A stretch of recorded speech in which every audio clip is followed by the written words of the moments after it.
Dang, I'm getting burly. I look like a homeless man getting ready for a job interview. No offense to homeless people. Okay, here we go. Hello, welcome back to Amateur Hour. I have no idea what I'm doing. I wish I could turn this gosh dang thing sideways. You know what? So I've been uploading my streams to YouTube, but then I remembered I can stream on YouTube, so I might try streaming on YouTube instead. Cut out the middleman. There we go. And, and one of these days I'm going to try to figure out, how to connect my microphone to this thing, actually have some decent sound quality. But, I've been putting this off for days, just like I'm going to keep putting it off. But you know what? You just got to do it. You just got to sit down and do the thing that you want to do. Otherwise, you just don't get it done. I don't like this angle, man. If I tip it, it... Gosh, dang it. Okay. What if I... Okay. So, okay, so I'm using my big dang Bible case. So see these little strappies? Alright. So I'm gonna put my phone in a little seatbelt here with those strappies. There we go. Gosh. This is about as big as my beard ever really gets. Before I shave it, maybe I'll grow it this long and keep it like during the winter, but it's hot as frick right now. Anyway, man, it's backwards again. Whatever. All right. Brandon Sanderson's The Way of Kings. We left off on chapter 3. I'm going to go to chapter 3. I want to read to you. I want to read to you because I want to do it. And if I don't do it, I'll never do it. So we're doing it. You know what, man? Everything I've been learning about OCD and anxiety and all that stuff, it just flares up in my head and then it cripples me. It just paralyzes me. It makes me unable to do any of the things that I love and want to do. I don't know if I love doing this yet, but I want to do it. And here we are. So, Way of Kings. We left off on chapter 3. We're about to meet Shallan, or Shallan. I'm going to say Shallan. I've yet to be corrected on any of the pronunciations. And as soon as I'm corrected, I will switch over to those. Until then, I will continue to do my best at pronouncing these crazy fantasy names. Here we go. Chapter 3. Sit a little closer. The city of Bells. A man stood on a cliffside and watched his homeland fall into dust. The waters surged beneath, so far beneath, and he heard a child crying. They were his own tears. Collected on the 4th of Tanates, year 1171, 30 seconds before death. Subject was a cobbler of some renown. Kharbranth, city of Bells, was not a place that Shallan had ever imagined the world Oh, wow. I can see. Here we go. That Shallan had ever imagined she would visit. Though she'd often dreamed of traveling, she'd expected to spend her early life sequestered in her family's manor, only escaping through the books of her father's library. She had expected to marry one of her father's allies and spend the rest of her life sequestered in his manor. But expectations were like fine pottery. The harder you held them, the more likely they were to crack. She found herself breathless, clutching her leather-bound drawing pad to her chest as longshoremen pulled the ship into the dock. Kharbranth was enormous. Built up the side of a steep incline, the city was wedge-shaped, as if it were built into a wide crack, with the open side toward the ocean. The buildings were blocky, with square windows, and appeared to have been constructed of some kind of mud or daub. Creme, perhaps? They were painted bright colors, reds, oranges, most often, but occasionally blues and yellows, too. She could hear the bells already, tinkling in the wind, ringing, excusez-moi, ringing with pure voices. She had to strain her neck to look up toward the city's loftiest rim. Kharbranth was like a mountain towering over her.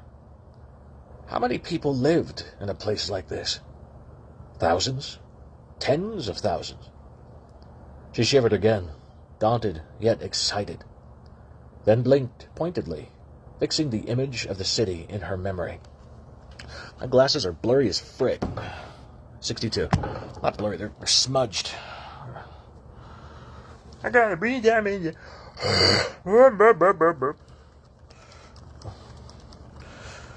One of my earliest memories in elementary school was getting bullied for breathing too loud because I was cleaning my glasses like this. I was like in second grade or something. And, even though the kid right beside me was digging into his nose, prime bullying territory, somebody heard me do this. And they were like, ew, stop breathing. Teacher, he's breathing loud. And, I was embarrassed. I don't even remember if they, got in trouble for tattling on something so dumb. I just remember, being singled out. Kids are dumb. Oh, 62. 62.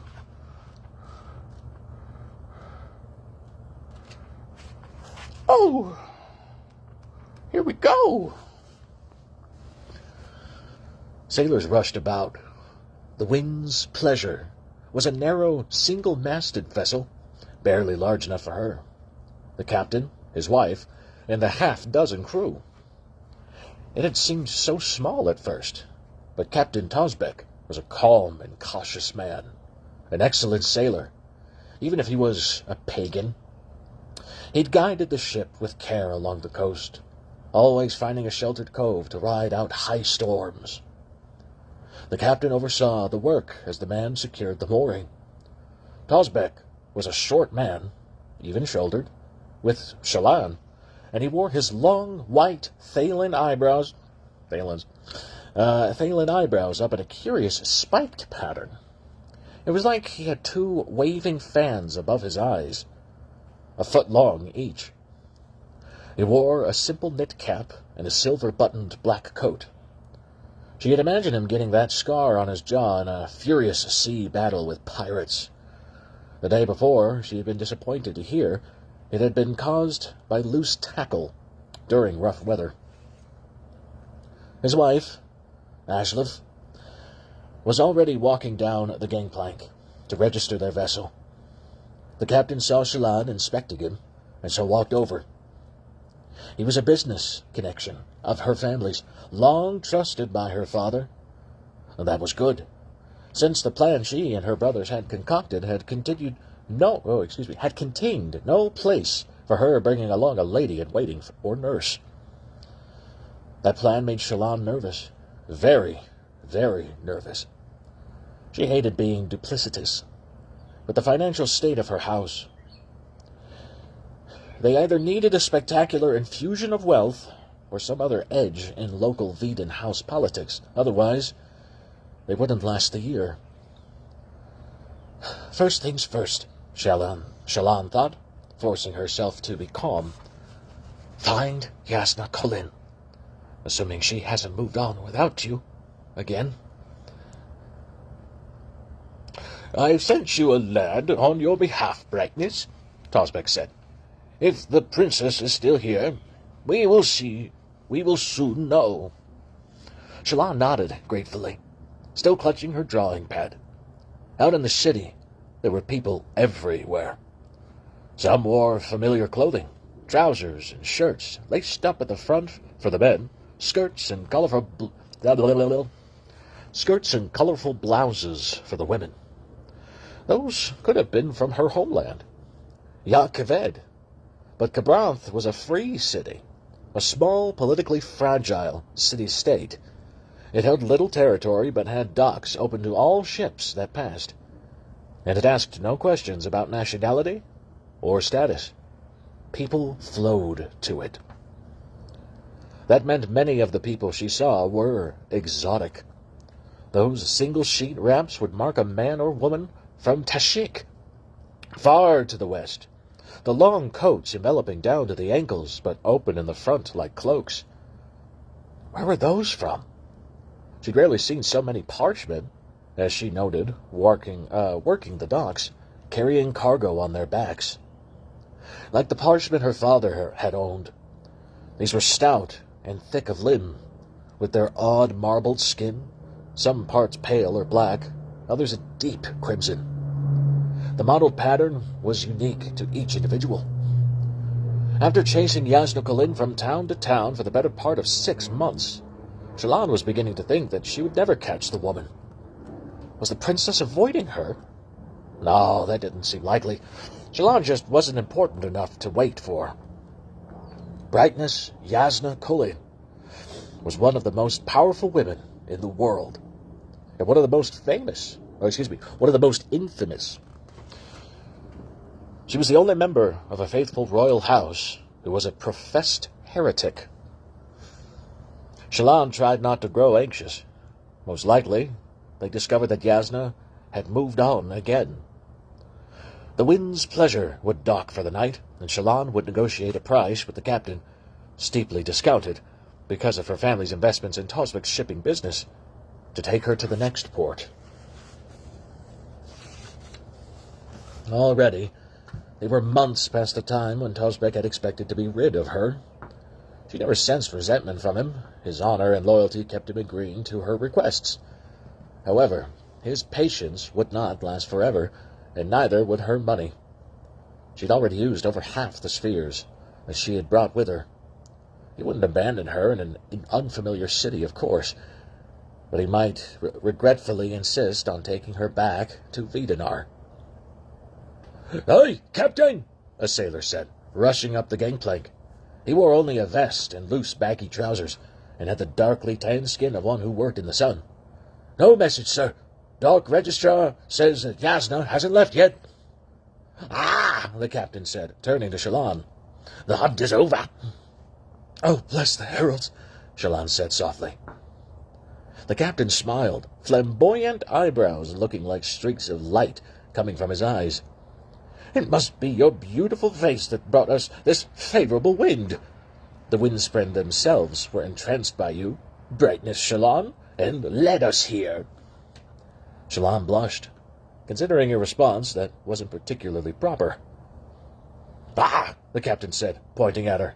"I can see you have a reply. I see it in your eyes, young miss. Spit it out.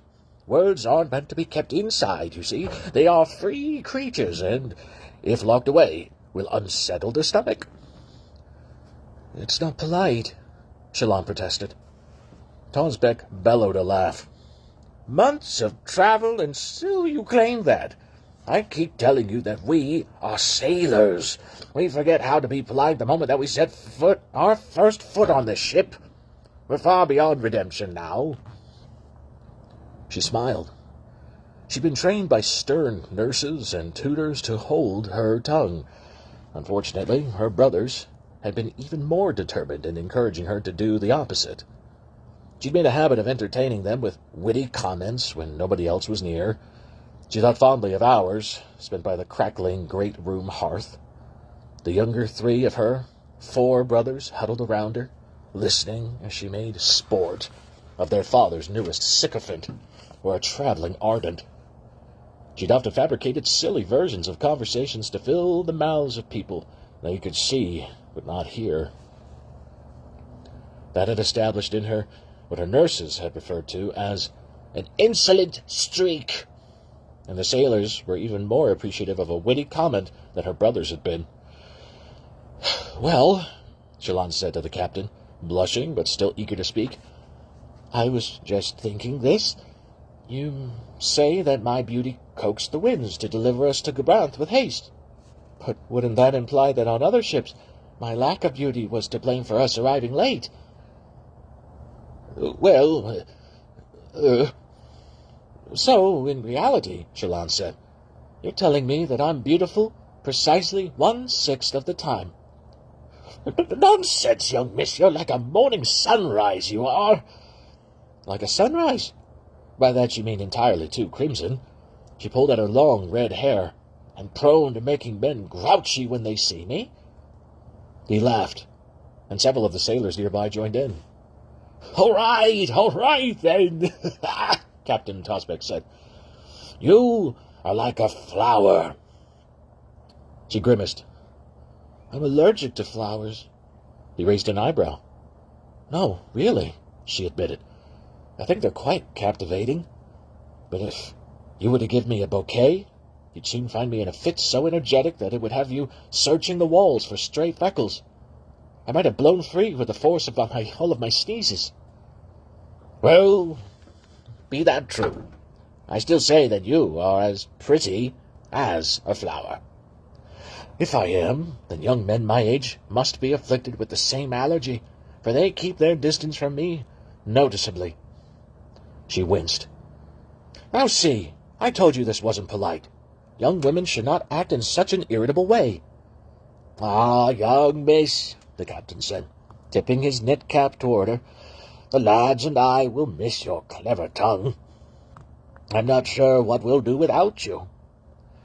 "Sail, likely," she said, "and eat, and sing, watch the waves, all the things that you do now.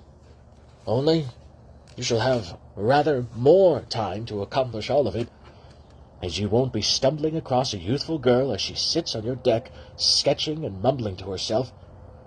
But you have my thanks, Captain, for a trip that was wonderful, if somewhat exaggerated in length." He tipped his cap to her in acknowledgment. Shallan grinned. She hadn't expected being out on her own to be so liberating. Her brothers had worried that she would be frightened. They saw her as timid because she didn't like to argue and remained quiet when large groups were talking, and perhaps she was timid. Being away from Jah Keved, it was daunting. It was also wonderful.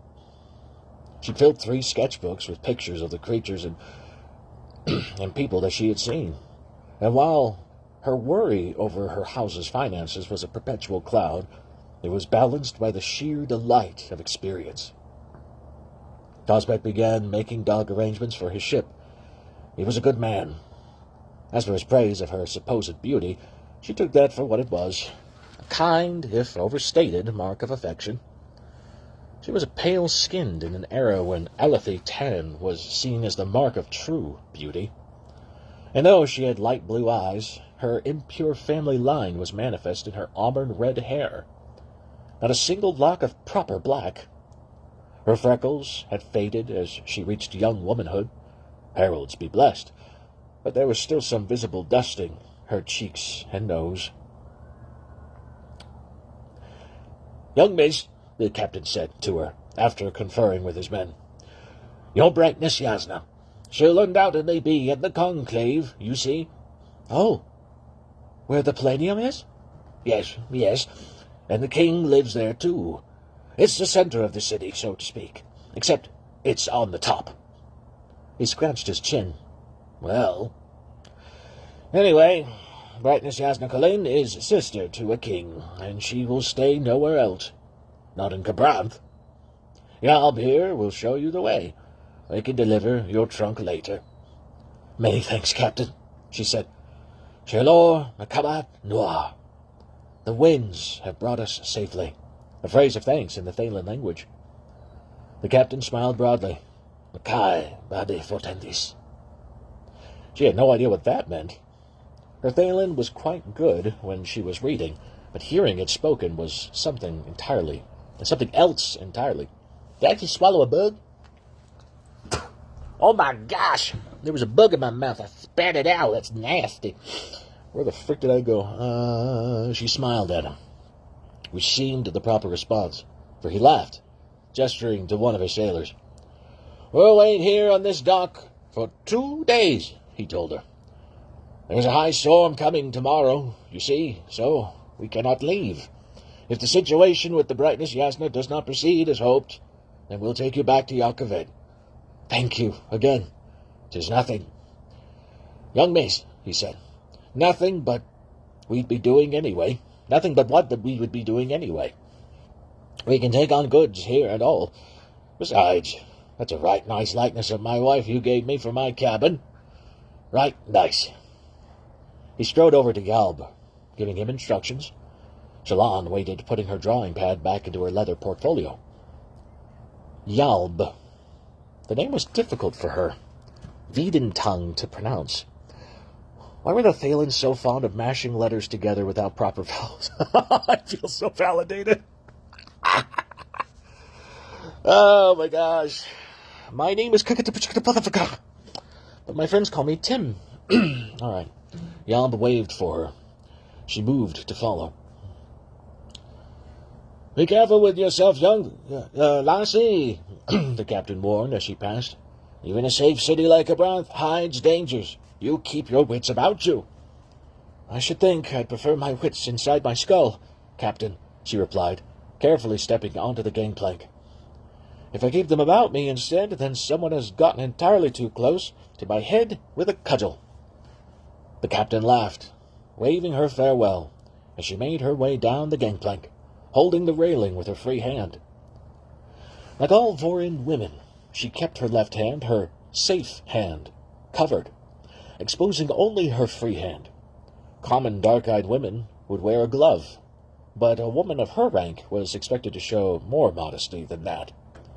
In her case, she kept her safe hand covered by the oversized cuff of her left sleeve, which was buttoned closed. The dress was of a traditional Vorin cut, form-fitting through the bust, shoulders and waist with a flowing skirt below. It was blue silk, with choll shell buttons up the sides, and she carried her satchel by pressing it to her chest with her safe hand while holding the railing with her free hand.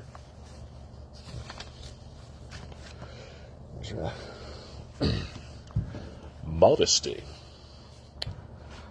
She stepped off the gangplank into the furious activity of the docks, messengers running this way and that, women in red coats tracking cargoes on ledgers.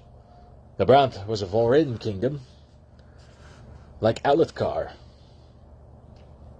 and like Shallan's own Yaakoven. They weren't pagans here, and writing was a feminine art. Men learned only the glyphs, leaving letters and reading to their wives and their sisters. She hadn't asked, but she was certain Captain Tosbeck could read. She'd seen him holding books. It made her uncomfortable. Reading was an unseemly trait in a man, at least men who weren't Ardents. You want to ride? Yalb asked her, his rural Thalen dialect so thick that she could barely make out the words. Oh, okay, I gotta tune up my mumblage. Here we go. Yes, please. He nodded and rushed off, leaving her on the docks. I forgot the Thalens mumble. Leaving her on the docks, surrounded by a group of parshmen who were laboriously moving wooden crates from one pier to another. Parshmen were thick-witted, but they made excellent workers, never complaining, always doing as they were told. Her father had preferred them to ordinary slaves. Were the Alethi really fighting parshmen out on the shattered plains? That seemed so odd to Shallan. Parshmen didn't fight. They were docile and practically mute. Of course, from what she'd heard, the ones on the shattered plains, the Parshendi, they were called, were physically different from normal parshmen. Stronger, taller, keener of mind. Perhaps they weren't really parshmen at all, but excusez-moi. Perhaps they weren't parshmen at all, but distant relatives of some kind. To her surprise, she could see signs of animal life all around the docks. A few sky eels undulated through the air, searching for rats or fish. Tiny crabs hid between cracks in the thick logs. In a street inland of the docks, a prowling mink skulked in the shadows, watching for morsels that might be dropped. She couldn't resist pulling open her portfolio and beginning a sketch of a pouncing sky eel. Wasn't it afraid of all the people? She held up her sketch pad with her safe hand, hidden fingers wrapping around the top as she used a charcoal pencil to draw. Before she was finished, her guide returned with a man pulling a curious contraption with 2 large wheels and a canopy-covered seat. She hesitantly lowered her sketch pad. She expected a palanquin. Palanquin? Is it palanquin? Palanquin? Harlequin? Palanquin? Oh, I'll say palanquin. Palanquin. Oh, no. Lazagda. Balagini.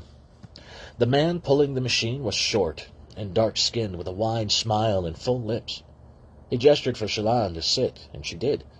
So with a modest grace, her nurses had drilled into her. The driver asked her a question in a clipped, terse-sounding language that she did not recognize. "What was that?" she asked Yalb. He wants to know if you'd like to be pulled the long way or the short way." Yalb scratched his head. "I'm not right sure what the difference is." "I suspect one takes longer," Shallan said. "Oh, you are a clever one, too smart for me," Yalb said, something to the porter in that same clipped language, and the man responded. "The long way gives you a good view of the city," Yalb said. "The short way goes straight up to the conclave. Not many good views," he says. "I guess he noticed that you were new to the city." "Oh, do I stand out that much?" Shallan asked, flushing. No, of course not, Brightness, no. No. "And by that you mean that I'm as obvious as a wart on a queen's nose?" Yalb laughed. "Afraid so. But you can't go someplace a second time until you've been there a first time, I reckon. Everyone has to stand out sometime, so you might as well do it in a pretty way like yourself." She'd had to get used to gentle flirtation from the sailors. They were never too forward, and she suspected the captain's wife had spoken to them sternly when she had noticed how it made Shallan blush. Back in her father's manor, servants, even those who had been full citizens, had been afraid to step out of their places.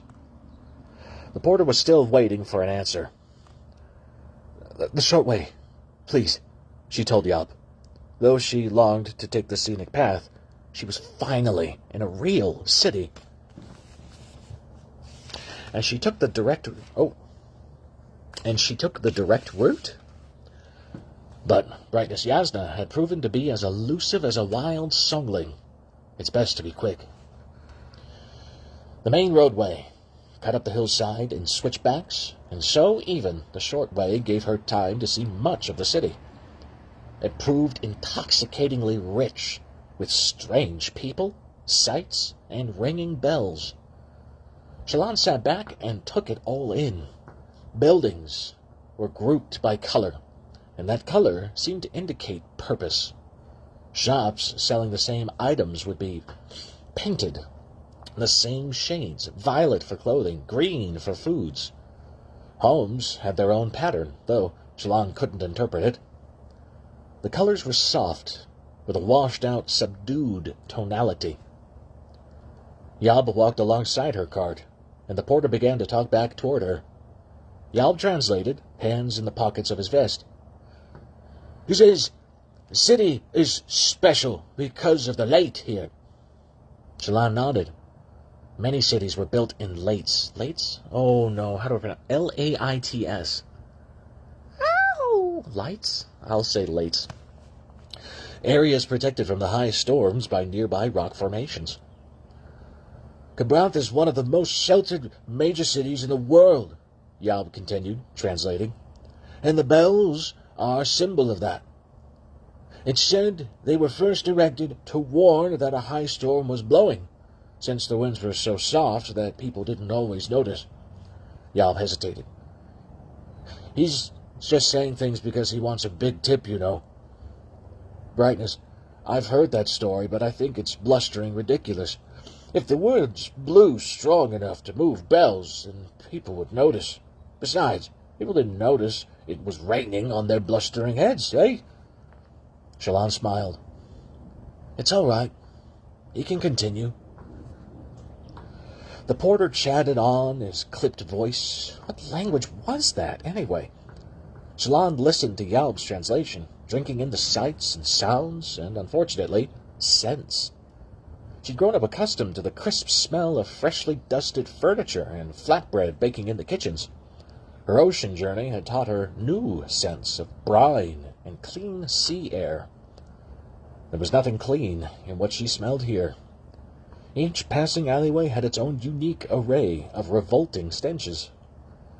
These alternated with the spicy scents of street vendors and their foods, and the juxtaposition was even more nauseating. Fortunately, her porter moved into the central part of the roadway, and the stenches abated, though it did slow them as they had to contend with thicker traffic.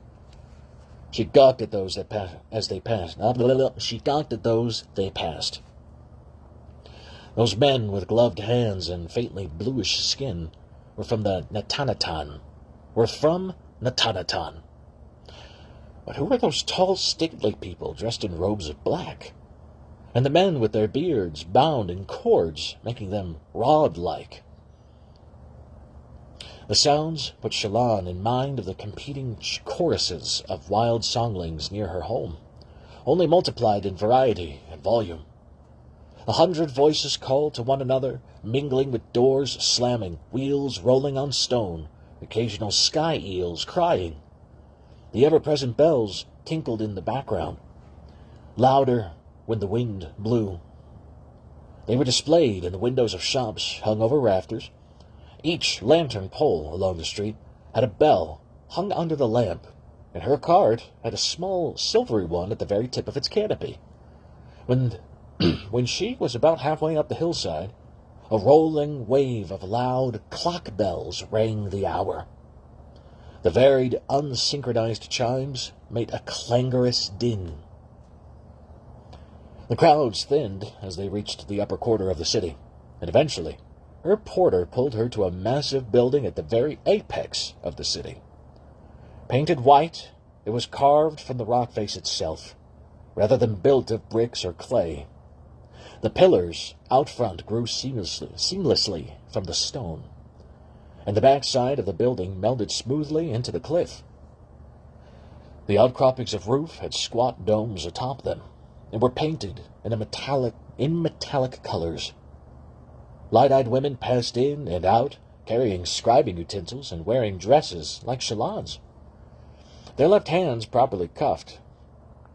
The men entering or leaving the building wore military-style Vorin coats and stiff trousers, buttons up to the sides and ending in a stiff collar that wrapped the entire neck. Many carried swords at their waists, the belts wrapping around the knee-length coats. The porter stopped and made a comment to Yalm. The sailor began arguing with him, hands on hips. Shallan smiled at his stern expression, and she blinked pointedly, affixing the scene in her memory for later sketching.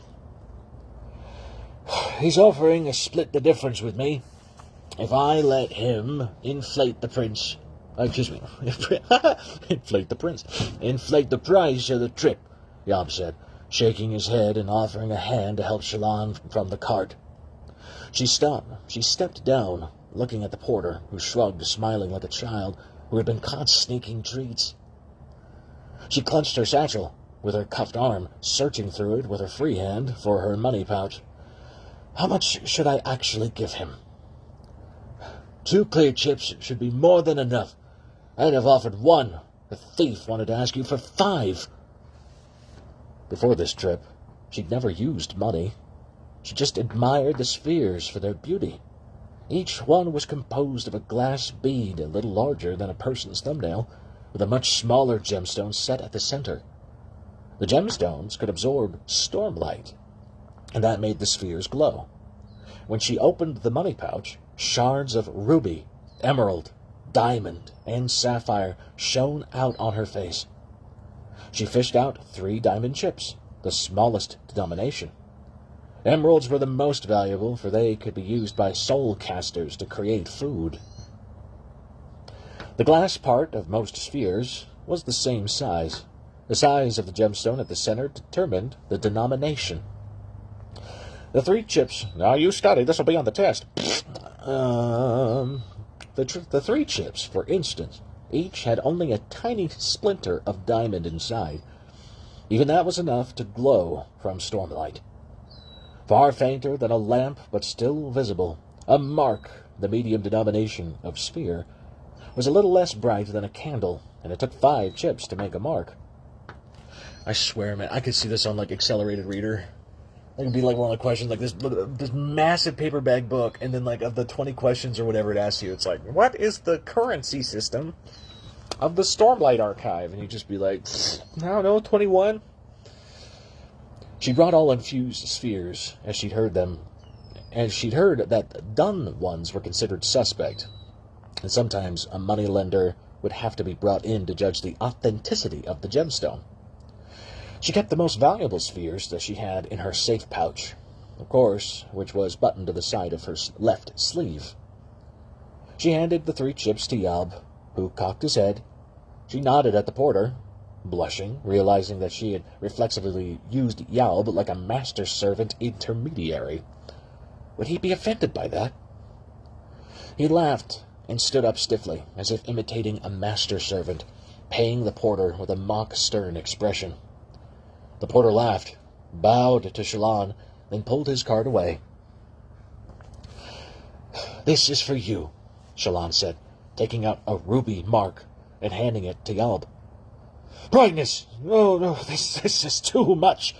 "It's partially out of thanks," she said, "but is also to pay you to stay here and wait for a few hours in case I return."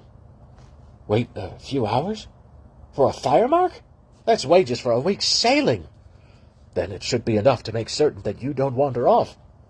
"I'll be right here," Yalb said, giving her an elaborate bow that was surprisingly well executed. Shallan took a deep breath and strode up the steps toward the conclave's imposing entrance. The carved rock really was remarkable. The artist in her wanted to linger and study it, but she didn't dare. Entering the large building was like being swallowed. The hallway inside was lined with storm-light lamps that shone with white light. Diamond broughams were probably set inside them.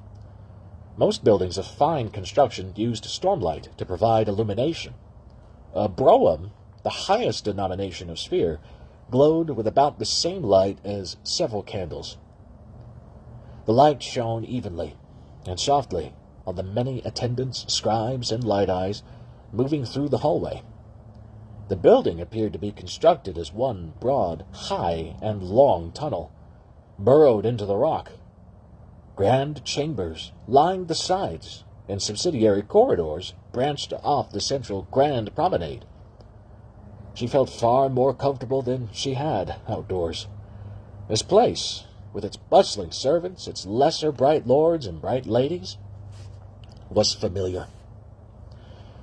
She raised a free hand in a sign of need, and sure enough, a master-servant in a crisp white shirt and black trousers hurried over to her. "Brightness?" she asked, speaking her native Veden, likely because of the color of her hair. "I seek Jasnah Kholin," Shallan said. "I have word that she is within these walls." The master-servant bowed crisply. Most master-servants prided themselves on their refined service, the very same air that Yalb had been mocking moments ago. "I shall return, Brightness." He would be of the second Nan, a dark-eyed citizen of a very high rank. In Varin belief, one's calling, the task to which one dedicated one's life, was of vital importance. Choosing a good profession and working hard at it was the best way to ensure good placement in the afterlife. The specific devotary, that one visited for worship often had to do with the nature of one's chosen calling. "I keep sweating and then the sweat gets in my bloody eyes and I can't see nothing because I'm sweating up my ding-dang eyes."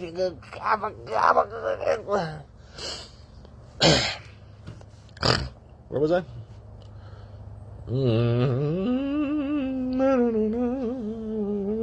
No, I lost my spot again. I don't know where I went. I shall return your brightness. Shallan folded her arms, waiting. She had thought long about her calling. The obvious choice was her art, and she did so love sketching. But it was more than just the drawing that attracted her. It was the study, the questions raised by observation. Why weren't the sky eels afraid of people? What did Haspers feed on? Why did a rat population thrive in one area but fail in another? So, she had chosen natural history instead. She longed to be a true scholar, to receive real instruction, to spend time on deep research and study. Was that part of why she had suggested this daring plan of seeking out Yasna and becoming her ward? Her ward?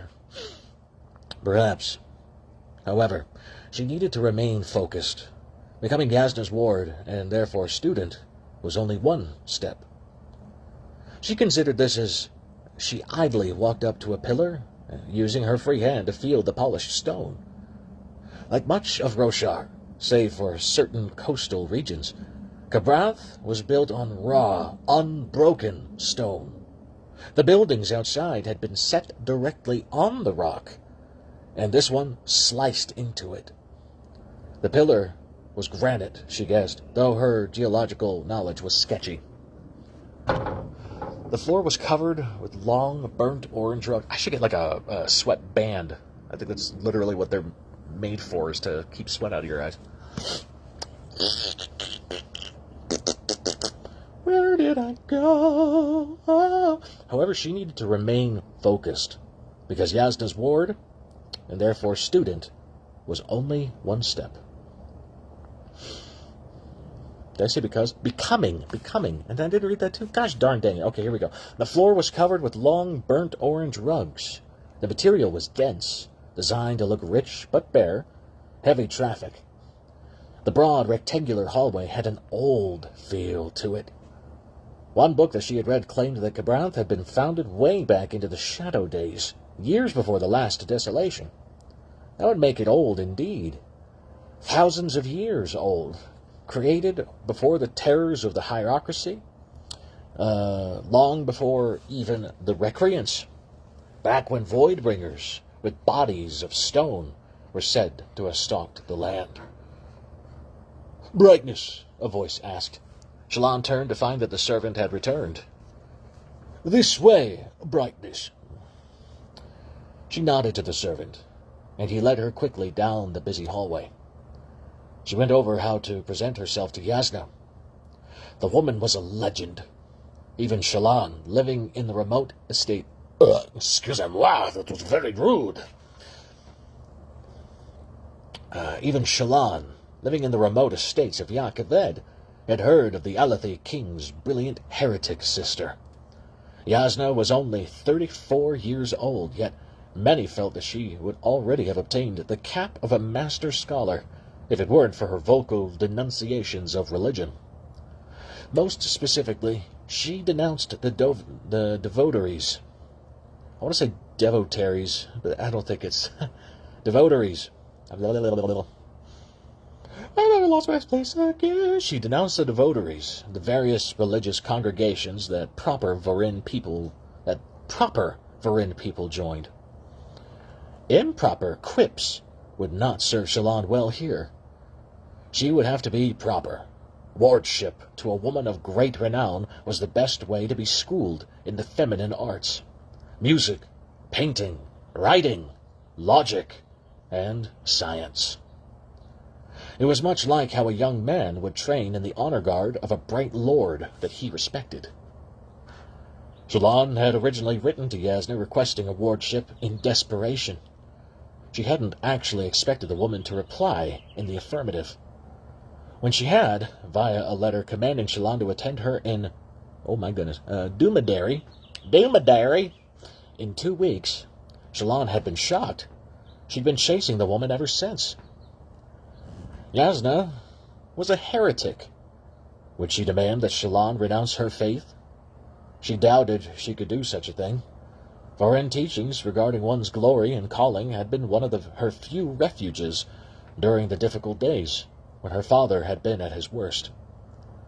They turned into a narrower hallway, entering corridors increasingly far from the main cavern.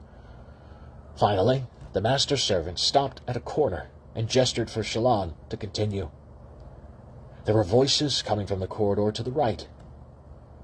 Shallan hesitated. Sometimes she wondered how it had come to this. She was the quiet one, the timid one, the youngest of the 5 siblings, and the only girl. Sheltered, protected all her life, and now the hopes of her entire house rested on her shoulders.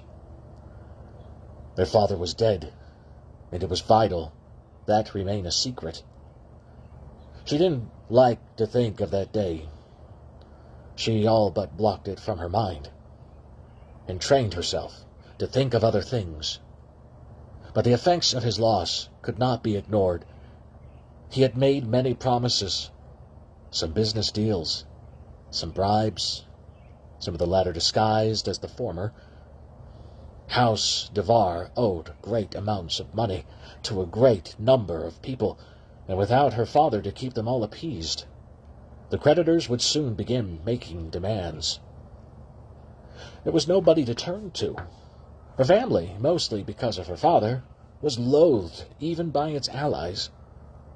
High Prince Valam, the bright lord to whom her family gave fealty, was ailing, and no longer offered them the protection that he once had. When it became known, see me, man, I'm freaking dripping, bro. I'm a fat guy in the sun, fat guy in the shade, simmering over here.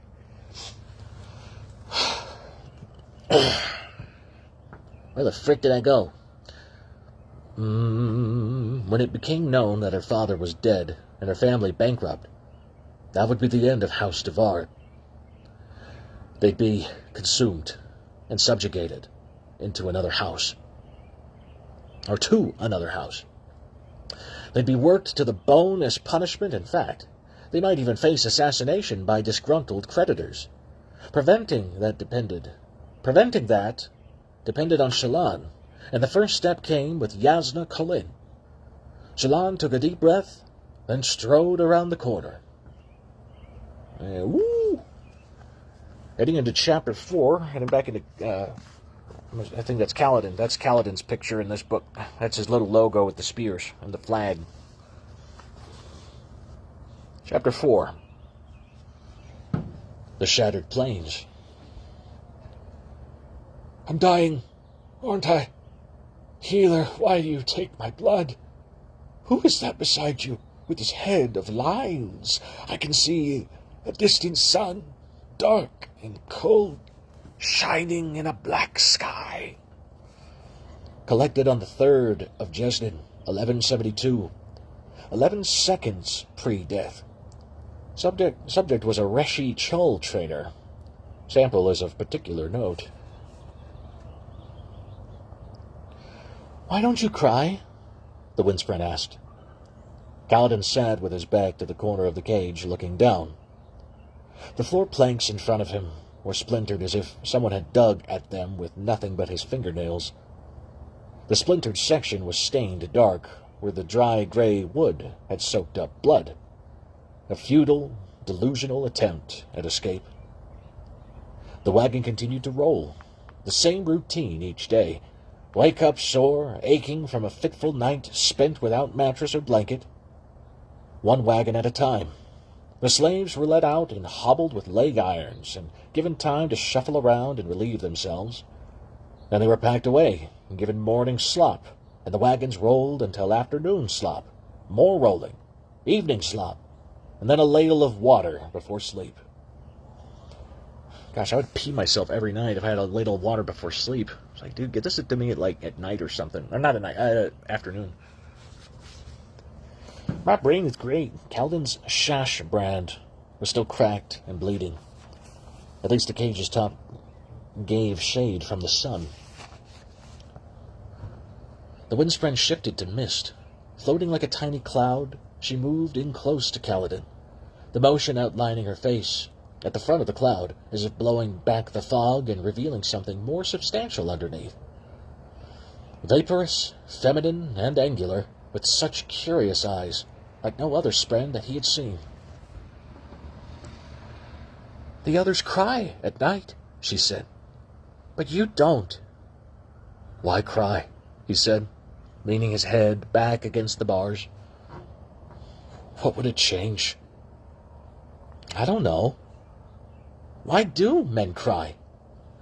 He smiled, closing his eyes. Ask the Almighty when men cry. Why men cry, little Spren. Not me. His forehead dripped with sweat from the eastern summer humidity, and it stung as it seeped into his wound. Hopefully, they'd have some weeks of spring again soon. Weather and seasons were unpredictable. You never knew how long they would go on, though typically each would last a few weeks. The wagon rolled on. After a time, he felt sunlight on his face. He opened his eyes. The sun shone in through the upper side of the cage. 2 or 3 hours past noon, then. What of afternoon slop? What about second breakfast? Kaladin stood, pulling himself up with one hand onto the steel bars. He couldn't make out Tvlakv driving the wagon up ahead, only flat-faced Bluth behind. The mercenary had on a dirty shirt that laced up the front and wore a wide-brimmed hat against the sun. His spear and cudgel riding on the wagon bench beside him. He didn't carry a sword. Not even Tvlakv did that. Not near Alethi. Not near Alethi hand. Land, not near Alethi land.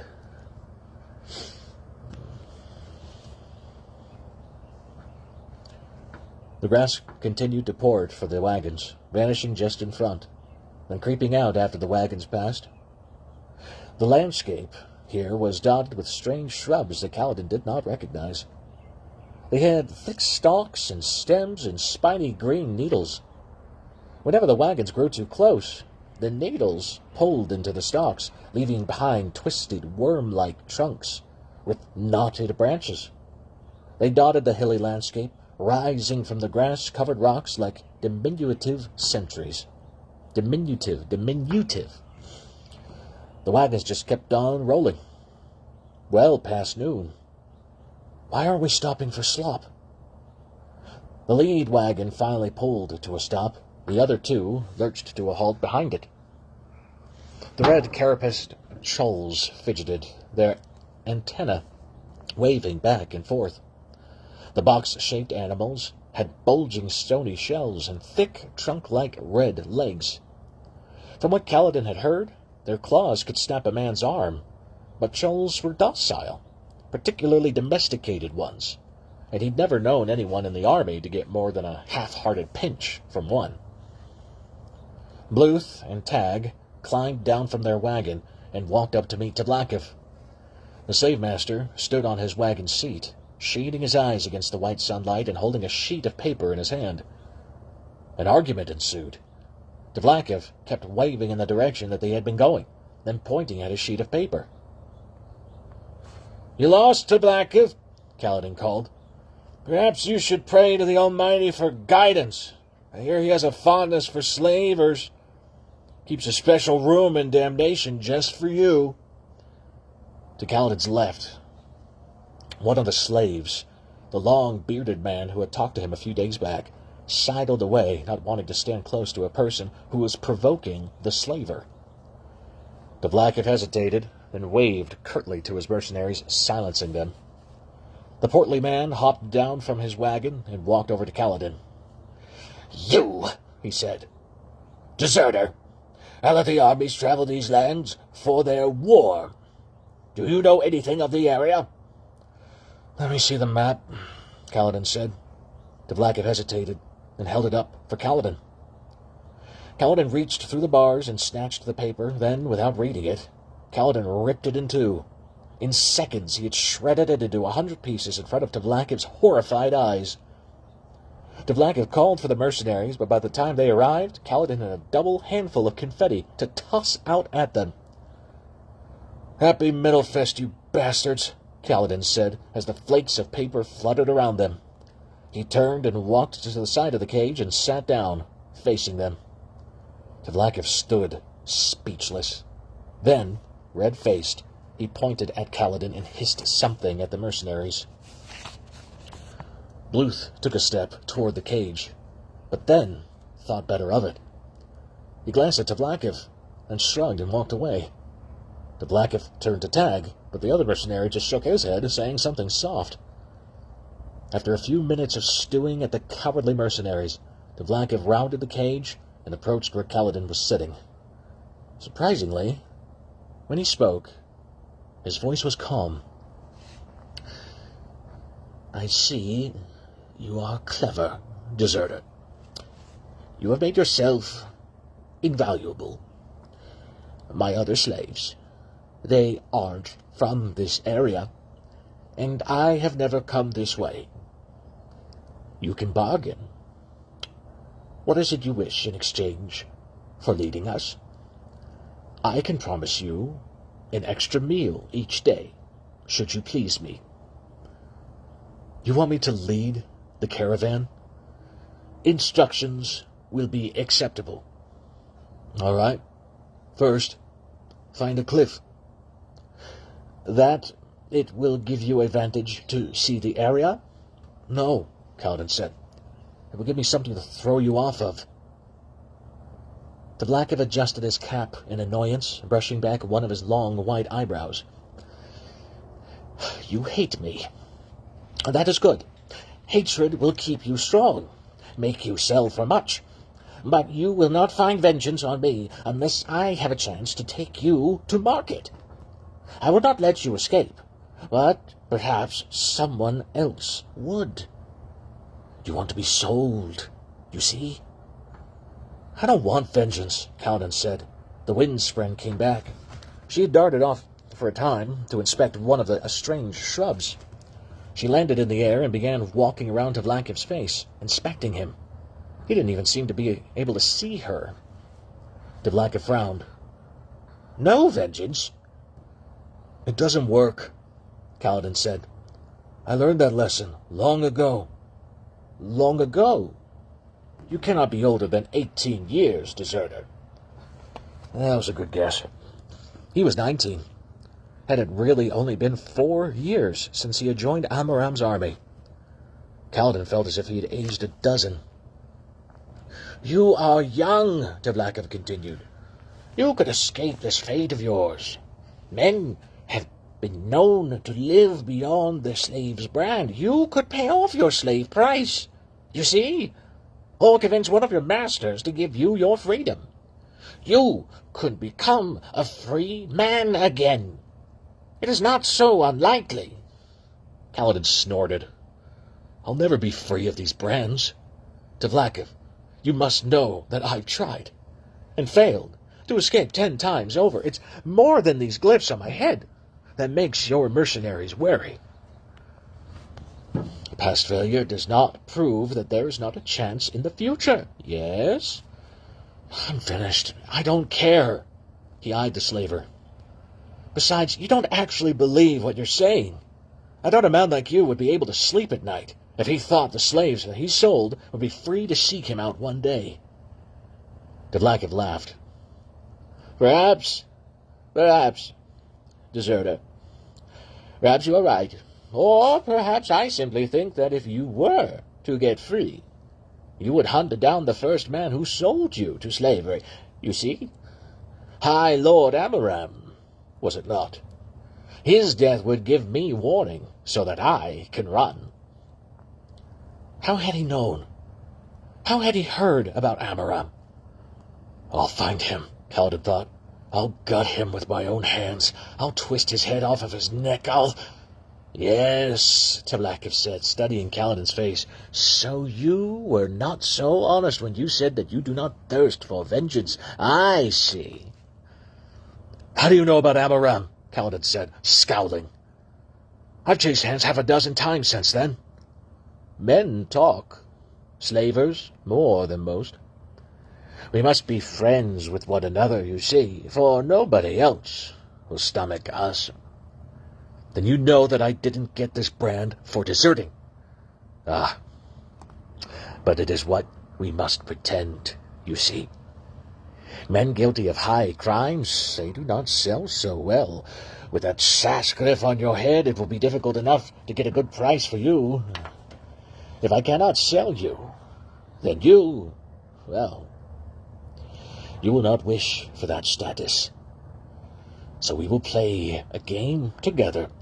I will say you are a deserter, and you will say nothing. It is an easy game, I think. It's illegal. We are not in Alethkar, Tvlakv said. So there is no law. Besides, desertion was the official reason for your sale. Claim otherwise, and you will gain nothing but a reputation for dishonesty. Nothing besides a headache for you. But you just said you have no desire for vengeance against me. I could learn. Devlakov laughed. If you have not learned that already, then you probably never will. Besides, did you not threaten to throw me off of a cliff? I think you have learned already. But now, we must discuss how to proceed. My map has met with an untimely demise, you see. Kaladin hesitated, then sighed. I don't know, he said honestly.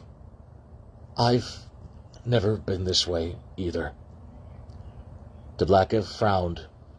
He leaned closer to the cage, inspecting Kaladin, though he still kept his distance. After a moment, Devlakov shook his head.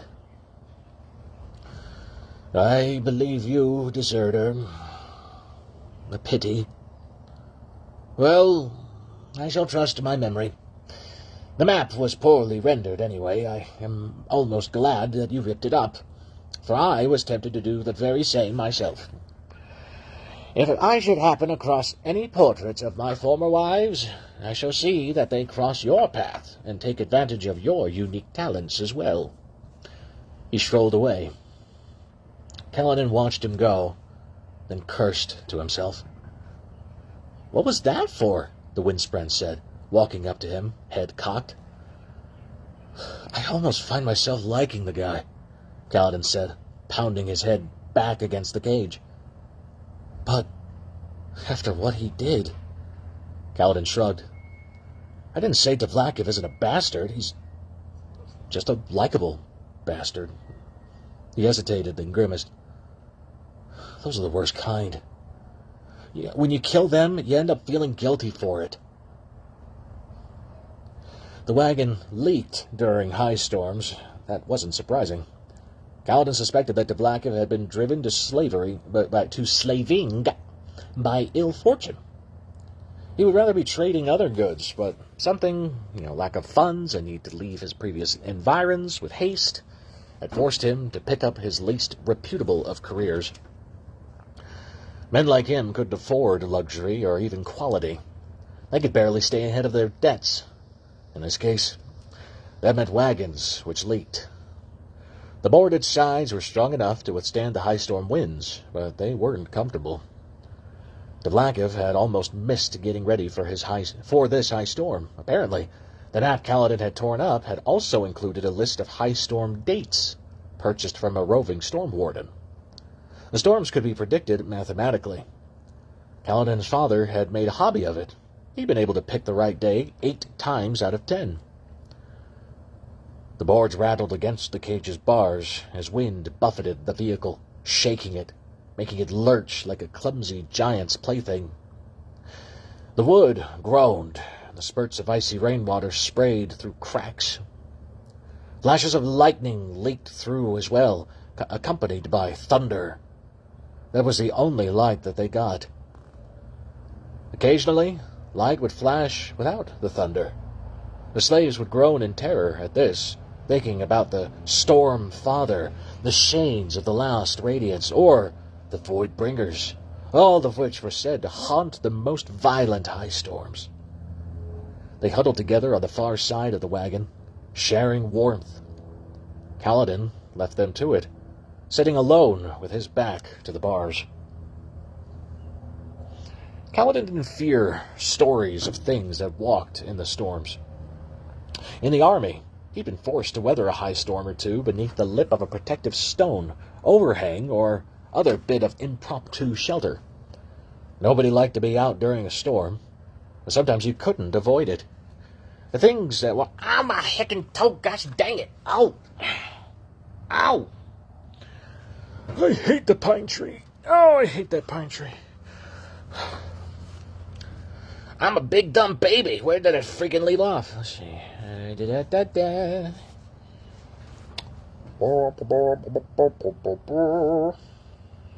There we go. Nobody liked to be out during a storm, but sometimes you couldn't avoid it. The things that walked the storms, perhaps even the storm father himself, were nearly so deadly as the rocks and the branches cast up into the air. In fact, the storm's initial tempest of water and wind, the storm wall, was the most dangerous part. The longer one endured after that, the weaker the storm grew, until the trailing edge was nothing more than the sprinkling rain. No, he wasn't worried about Voidbringers, looking for flesh to feast upon. He was worried that something would happen to Devlakiv, the slave master waiting out the storm in a cramped wooden enclosure built into the bottom of his wagon. That was ostensibly the safest place in the caravan, but an unlucky twist of fate. A tempest-thrown boulder, or the collapse of the wagon, could leave him dead. In that case, Kaladin would see Bluth and Tag running off, leaving everyone in their cages, wooden sides locked up. The slaves would die a slow death by starvation and dehydration, baking under the sun in these boxes. The storm continued to blow, shaking the wagon. Those winds felt like live things at times. And who was to say they weren't? Were wind spren attracted to gusts of wind, or were they the gusts of wind? The souls of the force that now wanted so badly to destroy Kaladin's wagon. That force, sentient or not, failed. The wagons were chained to nearby boulders with their wheels locked. The blasts of wind grew more lethargic. Lightning stopped flashing, and the maddening drumming of rain became a quiet tapping instead. Only once during their journey had a wagon toppled during a high storm. Both it and the slaves inside had survived with a few dents and bruises. The wooden side to Kaladin's right shook suddenly, then fell open as Bluth undid its clasps. The mercenary wore his leather coat against the wet streams of water falling from the brim of his hat as he exposed the bars, and the occupants to the rain. It was cold, though not as piercingly so as during the height of the storm. It sprayed across Kaladin and the huddled slaves. Devlakiv always ordered the wagons uncovered before the rain stopped. He said it was the only way to wash away the slaves' stink. Bluth slid the wooden side into place beneath the wagon, then opened the other two sides. Only the wall of the front... I got a sweat on my nose. Only the wall at the front of the wagon, just behind the driver's seat, couldn't be brought down. "Little early to be taking down the sides, Bluth," Kaladin said. It wasn't quite the riddance yet, the period near the end of a high storm, when the rain sprinkled softly. This rain was still heavy, the wind still gusting on occasion. "The master wants you plenty clean today." "Why?" Kaladin asked, rising water streaming from his ragged brown clothing. Bluth ignored him. Perhaps we're nearing our destination, Kaladin thought, as he scanned the landscape. Over the last few days, the hills had given way to uneven rock formations, places where weathering winds had left crumbling cliffs in jagged shapes. Grass grew up the rocky sides that saw the most sun, and other plants were plentiful in the shade. The time right after a high storm was when the land was most alive. Rockbud polyps split and sent out their vines. Other kinds of vine crept from crevices, licking up water. Leaves unfolding from shrubs and trees. Crablings of all kinds slithered through puddles, enjoying the banquet. Insects buzzed into the air. Large crustaceans, crabs, and lagers left their hiding places. The very rocks seemed to come to life. Kaladin noted a half-dozen windspren flitting overhead, their translucent forms chasing after or perhaps cruising along with the high storm's last gusts. Tiny lights rose around the plants, life spren. They looked like motes of glowing green dust or swarms of tiny translucent insects. A lager, its hair-like spines lifted to the air to give warning of changes in the wind, climbed along the side of the cart, its long body lined with dozens of pairs of legs. That was familiar enough, but he'd never seen a lager with such a deep purple carapace. Where was Tlevlev taking the caravan? Those uncultivated hillsides were perfect for farming. You could spread stump weight sap on them, mixed with lavish seeds. Oh no!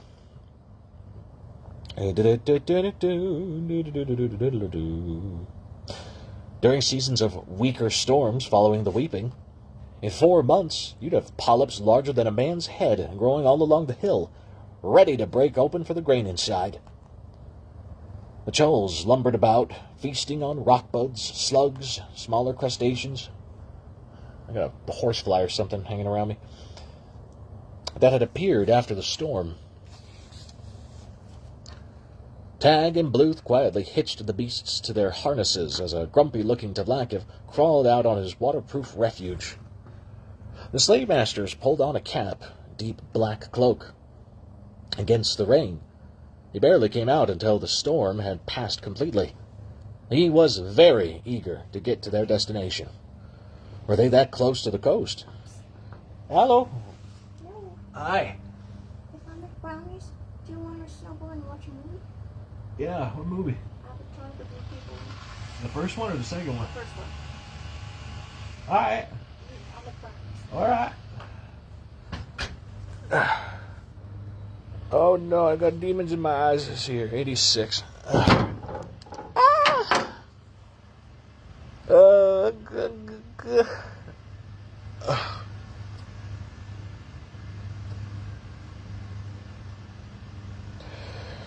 Oh yeah.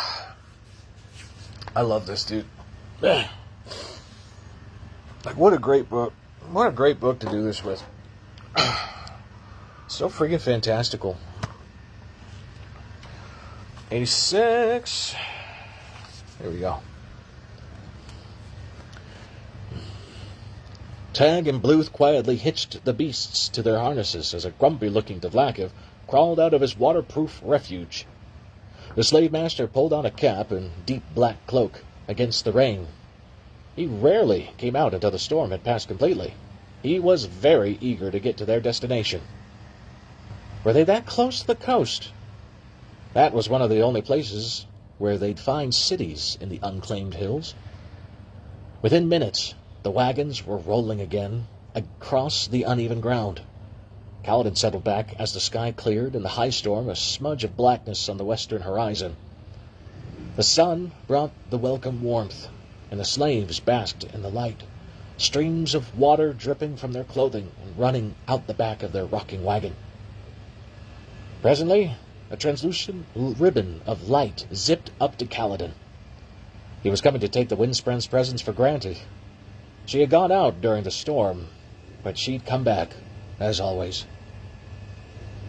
I saw others of your kind, Kaladin said. Oh, Kaladin said idly. Okay. I saw others of your kind, Kaladin said idly. Others? She asked, taking the form of a young woman. She began to step around him in the air, spinning occasionally, dancing to some unheard beat. Windspren, Kaladin said, chasing after the storm. Are you certain you don't want to just go with them? She glanced westward, longingly. No, she finally said, continuing her dance. I like it here. Kaladin shrugged. She'd ceased playing as many pranks as she once had, and so he'd stopped letting her presence annoy him. There are others near, she said. Others like you. Slaves? I don't know. People. Not the ones here. Other ones. Where? She turned a translucent white finger, pointing eastward. There. Many of them. Lots and lots. Kaladin stood up. He couldn't imagine that a Spren had a good handle on how to measure distance and numbers. Yes. Kaladin squinted, studying the horizon. That's smoke. From chimneys?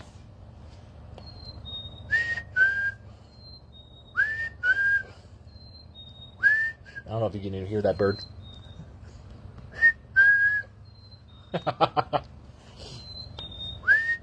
All right. Let's see if I can finish this chapter. I'm reading. Reading, pretty bird.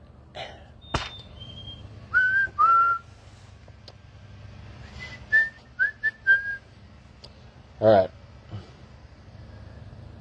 He caught a gust of it on the wind. If not for the rain, he'd probably have smelled it sooner. Should he care? It didn't matter where he was a slave. He'd still be a slave. He'd accepted this life. That was his way now. Don't care. Don't bother. Still, he watched with curiosity as his wagon climbed the side of a hill and gave the slaves inside a good vantage of what was ahead. It wasn't a city. It was something grander, something larger, an enormous army encampment. "Great Father of Storms," Kaladin whispered. 10 masses of troops. Oh my gosh, what a word. Bivouacked? Bivouacked? B-I-V-O-U-A. Bivouacked? In familiar Alethi patterns, circular, by company rank, with camp followers on the outskirts, mercenaries in a ring just inside them, citizen soldiers near the middle, light-eyed officers at the very center. They were camped in a series of enormous crater-like rock formations. Only the sides were more irregular, more jagged, like broken eggshells. Kaladin had left an army much like this 8 months ago, though Amaram's force had been much smaller. This one covered miles of stone stretching far both north and south. 1,000 banners bearing 1,000 different family glyph pairs flapped proudly in the air. There were some tents, mainly on the outside of the armies, but most of the troops were housed in large stone barracks. That meant soul casters. That encampment directly ahead of them flew a banner Kaladin had seen in books, deep blue with white glyphs.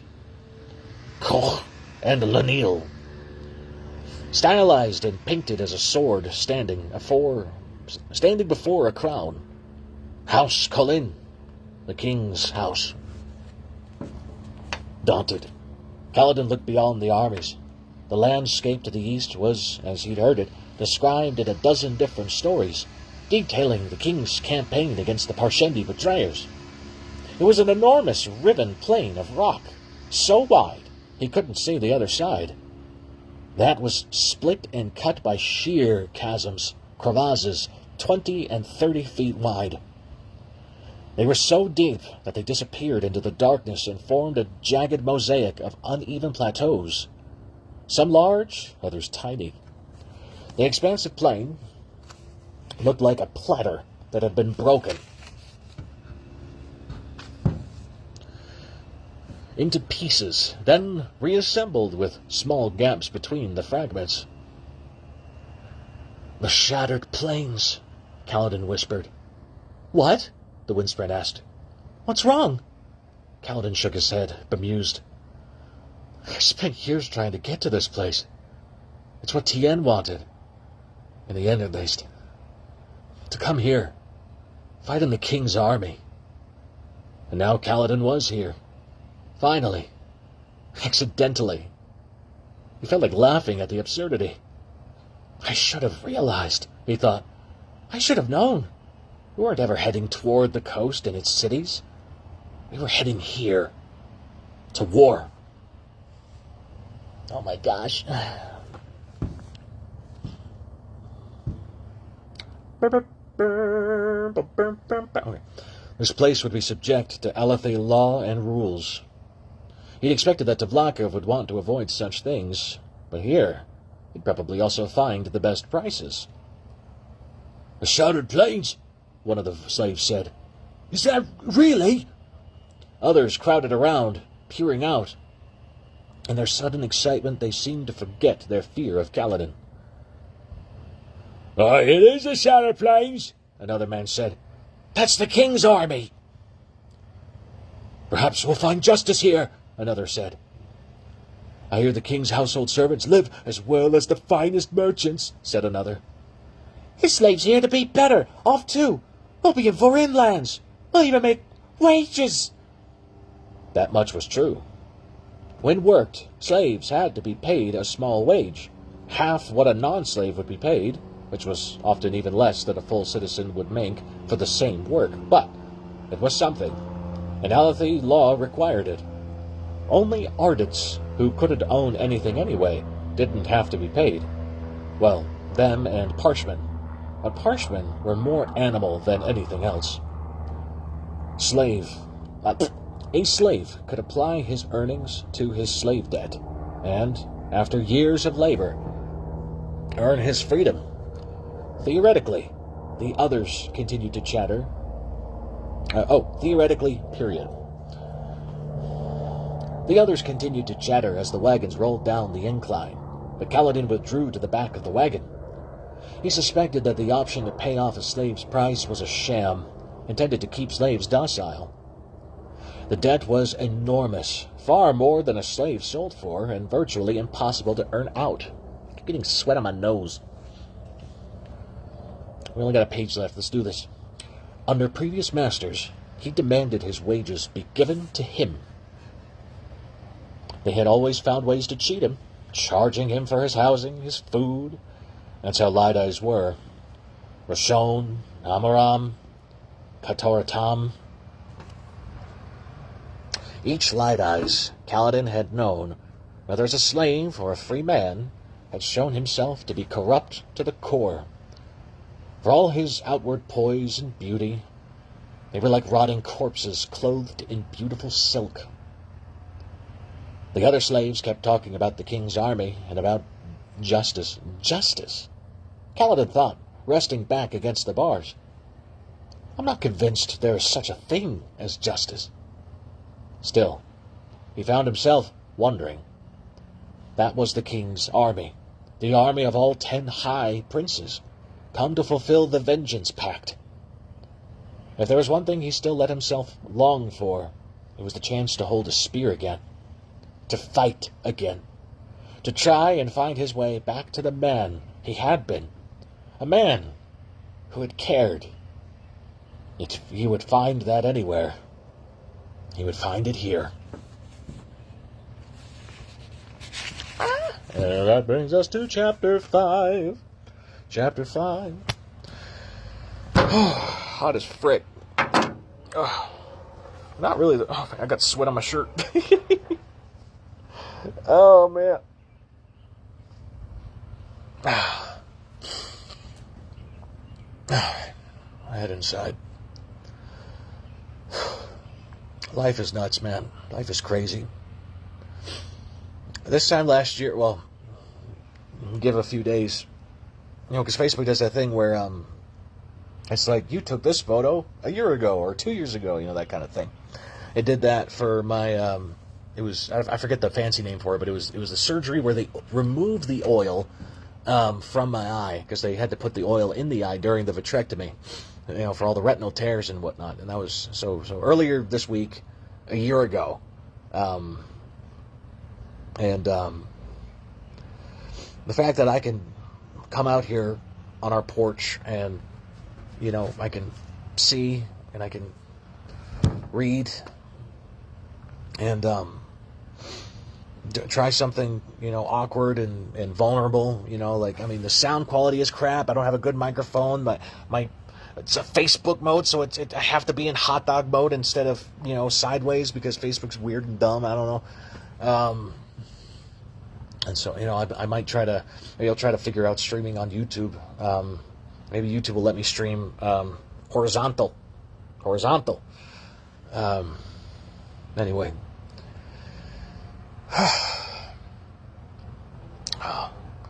I'm just grateful that I'm able to see. This eye is a lot worse for wear compared to this one, but both of them together, I can see well enough that I can read a book. And just a life of theater and acting classes and stuff. So I don't know. I hope I can just be a little uncle on your shoulder, you know. Or not even that, you know, I don't even care. I don't even care who's listening to this. It's probably just me and God, and that's fine. Man, I've got eyes that see, and I've got a mouth, and I've got these vocal cords, and